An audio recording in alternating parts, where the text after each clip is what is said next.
ഇനി പോകുന്നത് ഇടുക്കിയിലേക്കാണ്. ഇടുക്കിയിൽ നിന്നും ജോസൽ സെബാസ്റ്റ്യൻ വിവരങ്ങൾ നൽകും. 66.39% ഇടുക്കിയിൽ രേഖപ്പെടുത്തിയിരിക്കുന്ന പോളിംഗ്.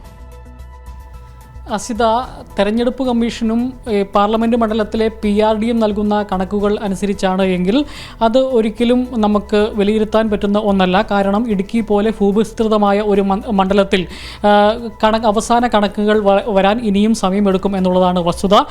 തെരഞ്ഞെടുപ്പ് കമ്മീഷൻ അവസാനം നൽകുന്ന കണക്കനുസരിച്ച് 65.88% ഇടുക്കി പാർലമെൻറ്റ് മണ്ഡലത്തിലെ പോളിംഗ് ശതമാനം. അതുപോലെ തന്നെ ഇടുക്കി PRD നൽകുന്ന കണക്കനുസരിച്ച് 64.42% ഇടുക്കി മണ്ഡലത്തിലെ പോളിംഗ് എന്ന് പറയുന്നത്.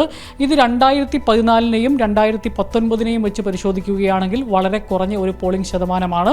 ഏതായാലും ഇത് നിലവിൽ തന്നിരിക്കുന്ന കണക്കുകൾ വർദ്ധിക്കും എന്നൊരു കാര്യത്തിൽ സംശയമില്ല. കാരണം നമ്മൾ അവസാനം നേരിട്ട് പോയി പരിശോധിച്ച ബൂത്തുകളിലെല്ലാം എണ്ണം കൂടുകയാണ് ചെയ്തിട്ടുള്ളത്.